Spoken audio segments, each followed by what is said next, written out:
What's up everybody, Christian James here. Today's video, Deputy Prime Minister Chrystia Freeland has another terrible Q&A session with the press.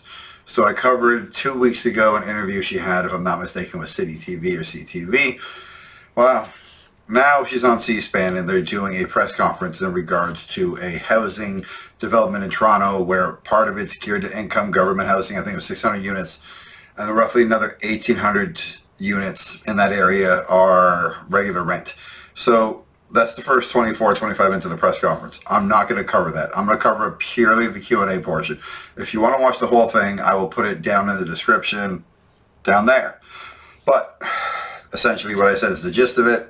It's $900 for a 4-bedroom apartment if you're on geared to income or on whatever government subsidy low income it was. The regular people are probably going to pay $4 grand, $3 grand a month for a 4-bedroom apartment in Toronto in the Distillery District. Nonetheless, I'm going to put this shit on pause. I'll be right back. Prime Minister Simon Dingley from CBC, could we get you standing at the mic? I didn't want to presume. You might want to ask someone else. No.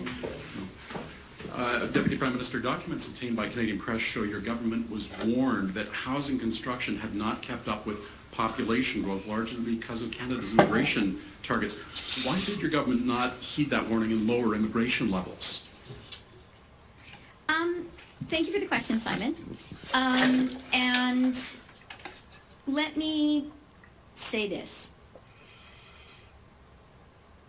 As a country, Canada is probably the country in the world which is the most welcoming of new Canadians, which is the most welcoming of immigrants. And as finance minister, I have to say that is a huge economic strength. It is a real driver of our country's economic growth. And at a time when all of the industrialized countries in the world are facing huge demographic challenges, we are extremely fortunate as a country that we have the social capacity to welcome immigrants. Now, when she says social capacity, what does she mean by that? We do have a lot of room. Second largest country for landmass in the world. Behind Russia, more square footage, more square kilometer, more square meters, whatever, than any other country in the world per person. We do have room for people, but we don't have anywhere for those people to go. There's a lot of room for them to go and build stuff, but we didn't build stuff before they got here. And yes, in order for economies to grow, you need more workers. But again, you need more jobs and more places for these people to stay. Like right now, to my understanding, we have a lot of immigration coming from, I know it's always Caribbean nations and maybe African nations. I could be mistaken on that one. For farm hands, but again, they have nowhere to stay because there's, well, you'll see as it goes on, I'm sure. That if we want to be a country that welcomes new Canadians, and I strongly believe that's the right thing for all of us, we have to build more homes faster. And that's one of the reasons I'm here. Our government is totally committed to getting more homes built for Canadians. You have seen that unrelenting focus for weeks and weeks and weeks, for months and months. I've noticed that as almost her slogan. She said in the interview that I watched, she said it again now, unrelenting focus. You've been in charge for 8 years and we don't have enough homes for the people we have, the people that are coming, and the people that we brought in. But unrelenting focus. And months. And, you know, we started the parliamentary session in the fall by lifting the GST on purpose-built rental on projects exactly like this one. Huge impact. You know, Mike Moffat estimates that's 200 to 300,000 new homes will be built. You saw in the fall economic statement, we added $15 billion to the apartment construction loan financing program, which is financing projects exactly like this. And one of the reasons I'm so glad to be here today is to highlight the work on getting more homes built faster. We have been pushing very, very hard over the past few months, but it's not brand new. This project started in 2018 and was made possible by programs that were in place then. And the final thing that I will highlight when it comes to getting more homes built faster, which we absolutely need, it is the most pressing economic and also social priority, is the Housing Accelerator Fund. That is having a transformative impact. That is something that was launched in the 2022 budget. There was a lot. So what she's saying is we need more homes, and it's the most pressing issue. We have a lot of pressing issues. We have the inflation pricing issue. We have the housing issue. We have the food issue, which is obviously a lot of things are driven by inflation. We have the immigration issue. We have the healthcare issue because our healthcare system cannot essentially support the amount of people we currently have, let alone the people we're taking on, because we're short nurses. I'm pretty sure it started in COVID and has not stopped yet. If you're aware that we need houses and you've been the people in charge for 8 years, you clearly dropped the ball in those 8 years on building enough homes. Like, if you're in charge, how do you not have enough homes for your people? If you play a video game, right? The other day I was playing Lego Fortnite. You can't take more people into your village in that game unless you have enough room by building more buildings and upgrading your village. If the people who build a video game know that, how don't the people in charge know that? Rolling, a lot of skepticism. Will this ever happen? Will it make a difference? Well, it is. It's being rolled out. We did a deal with Toronto before the end of the year, and that will mean more than 50,000 additional homes get built, and it's $471 million for the City of Toronto. Thank you. Second question, Deputy Prime Minister. What's Canada's position on the merits of South Africa's case against Israel at the International Court of Justice? Good question. Thanks for the question. We're aware of the filing, and our government is reviewing the case carefully. Why won't Canada take a position on this, though? Oliver Moore, the Globe and Mail. In your remarks, you talked about all the things your government has done for Toronto, and the city's position in response is, that's great, thank you very much for what you've done in the past, but what we need now is a commitment to $250 million by the 26th of January, or you'll have to raise the taxes by 6 percentage points. Is your government going to make that commitment? And if you don't, do you feel you are going to have to wear that tax increase? Thanks for the question, Oliver. And I made a point in my remarks not only to talk about what we've done in the past for the City of Toronto, but what we're doing today and tomorrow. It's a yes or no question. Just answer the question. Are you giving them the money or not? If you're not giving them the money, no. If you are, yes. And if it's under review, say maybe. And I think it's important to highlight that in the 23-24 fiscal year alone, direct transfers from the federal government to the City of Toronto will be more than $1.5 billion.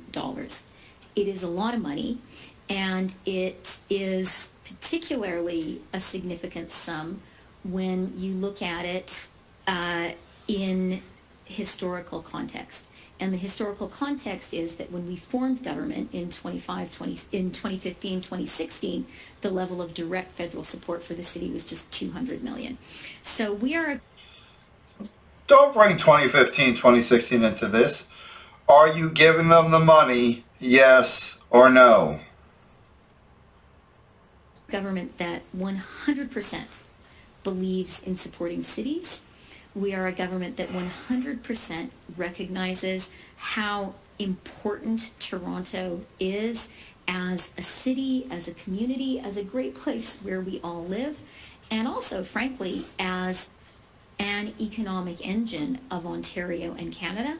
And that is why we are we are investing aggressively and energetically in the city, and we're going to continue to do that. Next question on the Honda plans or potential plans for EV plant. Did your government officials meet with Honda this week as expected, and is your government willing to offer more incentives? There were various meetings with Honda by officials across the government. I had a meeting with Honda, and it's a company that has been a very important investor in Canada, an important... Again, yes or no, can you offer more incentives to bring more industry and more jobs to Canada? Yes or no? We know Honda's important. That's why he's asking if you give him the damn money, because he wants you to give him the damn money so the freaking plant gets built here so people have jobs. The plant alone creates thousands of jobs in association to the plant itself. And for whatever town it falls in, or municipality, it's a giant economic deal. Yes or no? Of great jobs. That's a very important relationship, and our work with them is ongoing. Gabriel, CTV National News. Hi, Minister. Following up on South Africa and their filings with the International Court today, your South Africa's position, whatever it might be, why is it taking so long? We are aware of the filing. We are reviewing it. Here's the filing. South Africa has on the Palestinian people since the 7th. Yes, no. Literally what's going on is what I said. I personally don't believe it's genocide. If you attack me. But it's real ballsy for a country, the last country if I'm mistaken, to have apartheid to call it genocide on somebody. And I'm pretty sure the president of South Africa was recently in talks with a gentleman who committed genocide in a certain African tribal area or tribal group, if I'm not mistaken. If I'm wrong, I'm wrong. But if I'm right, there's something on the screen right now.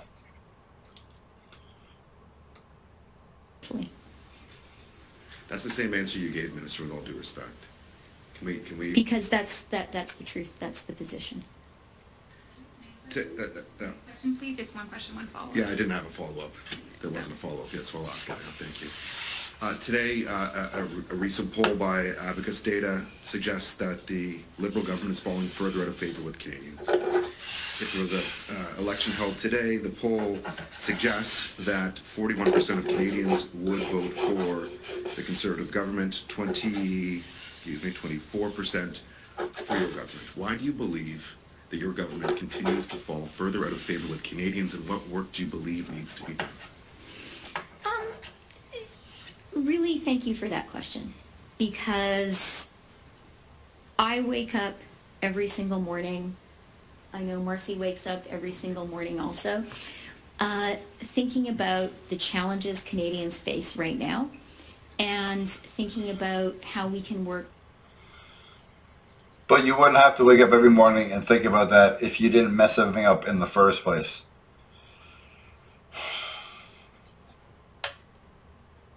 Harder and more effectively to meet those challenges. That's what we're doing.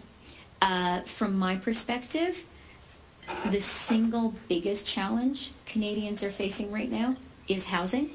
And that's why we're here making a housing announcement, highlighting some of the really important work that is happening, pointing to a model approach to building not only affordable housing, but real communities, talking about the first home savings account, highlighting that so that Canadians...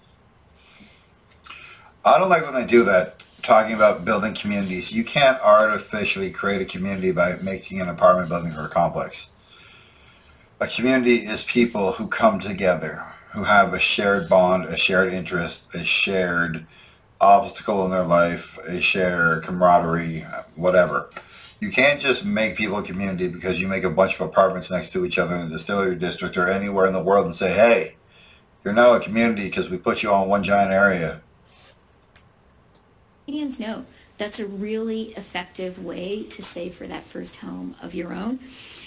I recognize that these are really hard times for a lot of Canadians, and our government's response is going to be to get up every day, to focus on the challenge at hand, and to work as hard as we can to answer it. Minister David Ryder from the Toronto Star. I'm going to follow on Oliver's question about the Toronto budget, and that I'm hoping you'll look forward and not back at past investments and answer yes or no. Ooh. Will your government give the City of Toronto the $250 million this year it says it needs to cope with refugee and asylum claimant costs that other cities simply are not seeing? So again, David, thank you for the question. Toronto is officially a sanctuary city, but the federal government is the people who let everybody through the border. So Toronto is welcoming people, refugees, asylum seekers, whatever. It's a great amount of money. You're seeing it in Boston, you're seeing it in New York, you're seeing it in Chicago right now, the amount of money it's costing these places to house these people, to feed these people, to shelter these people. I already said that, house, whatever. Again, who the hell invites people for dinner when you don't have enough places to sit and you don't have enough food to serve? Like, it's absurd what's going on around here. But hey.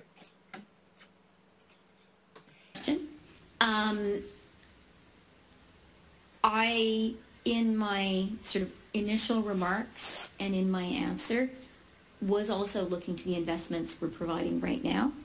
We are still in the 23-24 fiscal year. $1.5 billion is a very significant federal investment. The Housing Accelerator Fund, which was announced just before Christmas, of nearly $500 million, unprecedented, and support for exactly what Canadians and the people of Toronto need. So I just really want to emphasize for people that the federal government has been there for Toronto. We are here for Toronto right now, and we will continue to be here for Toronto. Then answer the bloody question. Yes or no? Will you give them an extra $250 million? Halfwit. Toronto in the future, because that's what we believe in. You know, you have with you here two cabinet ministers and Toronto MPs who love this city, who believe in this city, and who believe in investing in it. And those are not just words. That money is arriving in the coffers of Toronto and is delivering projects for this city every single day. To the particular question of asylum seekers, I don't know if Samina is still here. You know, I want to start by saying that this is an incredibly challenging time in the world right now. It is probably... Here we go with the most PC, politically correct, plausibly stupid answer to give. The world is at war. Let me guess. It's a hard place for a lot of people, and therefore we need to take more people in. Again, if you don't have seats at the table and food to serve, I don't care where they're running from. You can't bring them in. A time of more geopolitical, I was going to say something kind of academic, like turbulence or volatility, but it's more than that. You know, war has really come to a lot of people right now. It's a really, really hard time to be a human being in many parts of the world. And it is not Canada's job to house everybody who's having a hard time. I'm sorry if you're having a hard time. There's a lot of countries. Why can't we all share the burden? Why is she trying to give us everybody who has nowhere to go? You can't take more people than you can house. You can't take more people than you can feed. But apparently we're going to take as many people as possible and let them freeze to death. And the whole world is feeling that, with a surge in the refugee challenge, with a surge in the number of asylum seekers around. Urging us all to recognize how lucky we are to be Canadian and to have real compassion for the millions and millions and millions of people around the world who are in a much more challenging situation. And I do also want to say,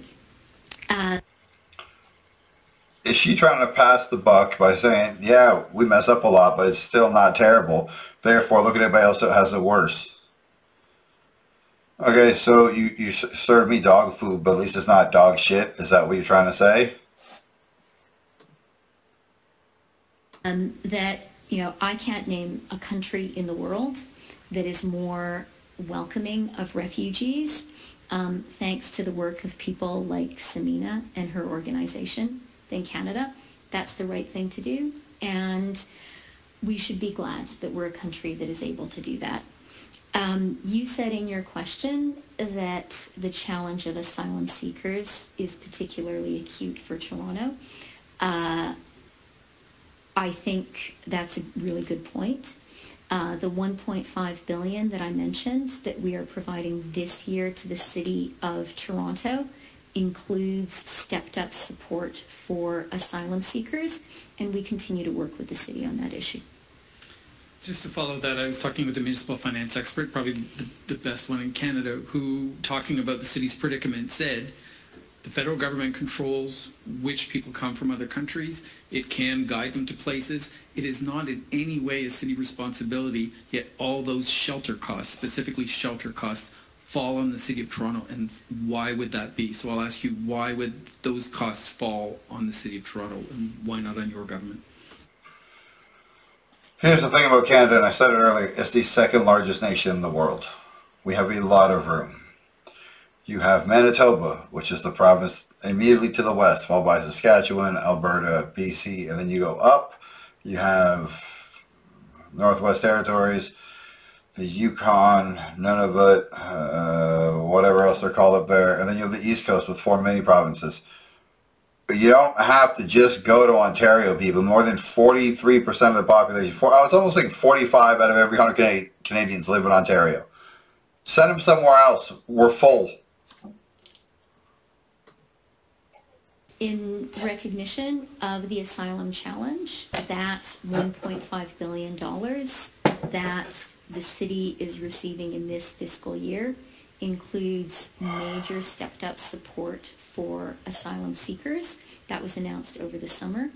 Our government across the country this year is devoting more than $4 billion to support asylum. But you let them in. You should be responsible for the entire bill. And right now, as far as I understand, 43% of all shelter beds in Toronto are taken up by asylum seekers. If you let them through the border and you control the border, you should have to pay for them after they get through, which means we pay for them because we pay taxes. I think it's also important for us to look at the challenge in the round, and we are doing that. And as I said, it is an issue where we are supporting the city today, and we're going to continue working with the city on it. Next question, Chrystia. Hi, Minister. Nujuda Amelise from the Canadian Press. Hi, nice to see you in Toronto. Yes. Welcome. Followed you all the way here. First question, I was wondering, what do you make of your security detail arresting David Menzies? So, For those of you who are not aware, here's the clip.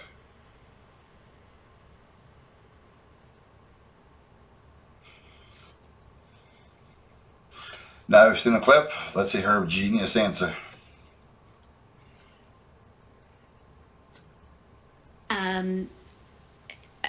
I want to start with what was important about Monday. And what was important about Monday, January 8th, that was the 4th anniversary of a date that I think forever needs to be marked and circled in black on the calendar of all Canadians. It was a tragedy for Canada.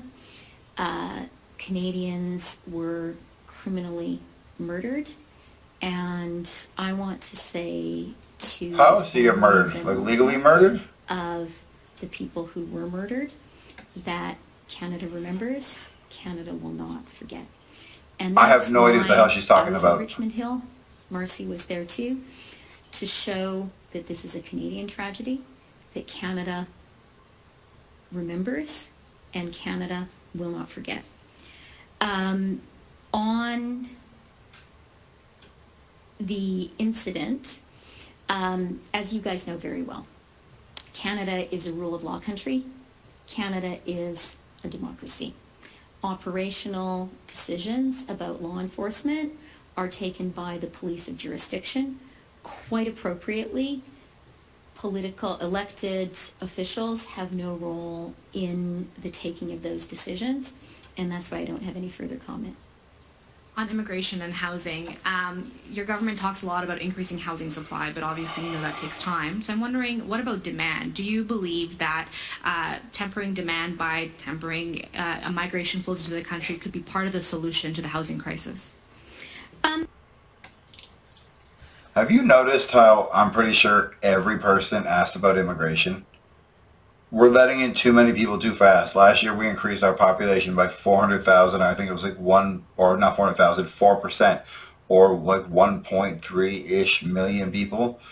That's a lot of people to bring in when you only had previously 38 and change million people, plus up to 900,000 international students, and we don't have enough housing for anybody. Like 43% of asylum or 40% of all beds in Toronto for shelters are taken up by asylum seekers. We don't have enough room for people, but they keep bringing them in. And as you noticed, over and over and over again, it's the pressing question on everybody's mind. Question. And I do want to start by saying, I think it's important for us as Canadians to recognize the really positive role that immigration plays for our country. Stop. Diversity is not our strength. Stop trying to sell something that nobody wants. Everybody, even the natives from here are from somewhere else. Everybody's from somewhere else. But you can't bring in people that fast and have nowhere for them to go, no job. You're like, oh, Jesus Christ. Canada is, I would say, in the world, uniquely welcoming of immigrants. That is a real economic strength for our country. Right now, in the wealthy industrialized world, one of the big long-term economic and social challenges is demographics.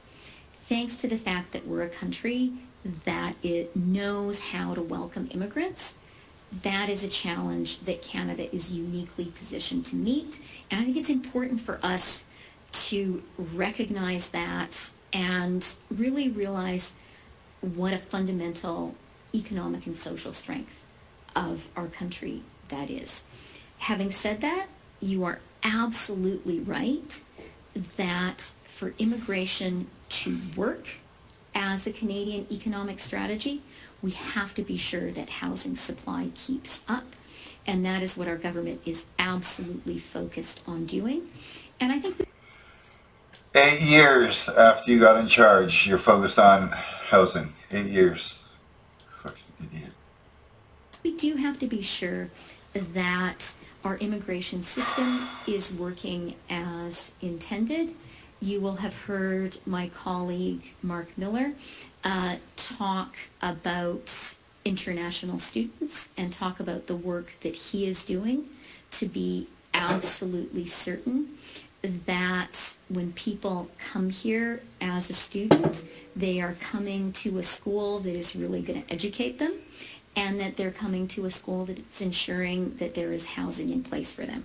That is a very reasonable expectation of international students and their parents when they come to Canada, and that is an area where there is absolutely work to do.